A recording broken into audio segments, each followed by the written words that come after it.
The story begins with the messenger of Ereshkigal, Namtar, entering the dwelling of the gods. Namtar went up to the high heaven and entered where the gods were talking. They knelt for Namtar, the messenger of their great sister. About 15 lines are broken here, and we know that upon entering, Nergal refuses to kneel before the messenger like the rest of the gods. It is apparent that this is by accident. However, the offense is still taken, and word gets back to Ereshkigal, and she is inflamed with rage and calls for his death. The story continues with Ereshkigal sending her messenger back to the gods. Say to them, "The god who did not arise before my messenger, bring to him this message. I will kill him." Namtar went to speak with the gods. The gods called him, and they spoke with him, and he said, "Behold, the god who did not arise before me, take him before my lady."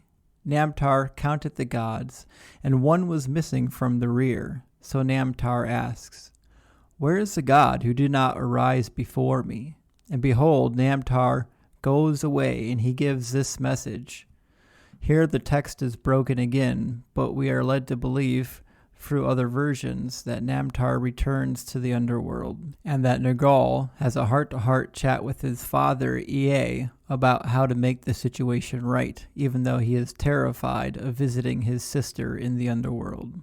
The story picks up with Nergal at the doors to the underworld, the gates of Hades. When Nergal came to the door of Ereshkigal, he called, "Porter, open your door, unlock it, so I can enter before your lady Ereshkigal. I am sent from heaven." The porter went away, and the porter said to Namtar, "A god is standing at the entrance of the door. Go and look at him, whether he may enter." So Namtar went out. He looked at him, and he said to his lady, "My lady, it is the god who in former months disappeared and did not arise before me." Ereshkigal replied, "Bring him in. He shall not go. I will slay him." Namtar went out to the door and said, "Enter, my lord, into the house of your sister." And Nergal answered, "May your heart rejoice in me." Here the text has a number of broken and fragmented lines. However, from newer versions, we know that he is able to enter through a series of doors.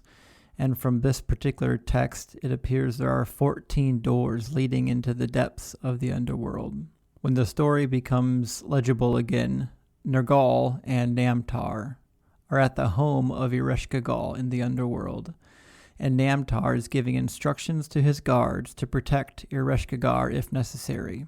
This turns out to be good advice, as Nergal was ready to attack, knowing that a bounty was already placed upon his head. However, things do not go as planned. The story continues. Namtar said to his warriors, he commanded them, "The doors shall be opened, but keep watch, or else he will pounce upon you." Now within the house, Nergal seized Ereshkigal by the hair, bent her down from the throne to the ground so he could cut off her head. "Kill me not, my brother. I will speak a word with thee."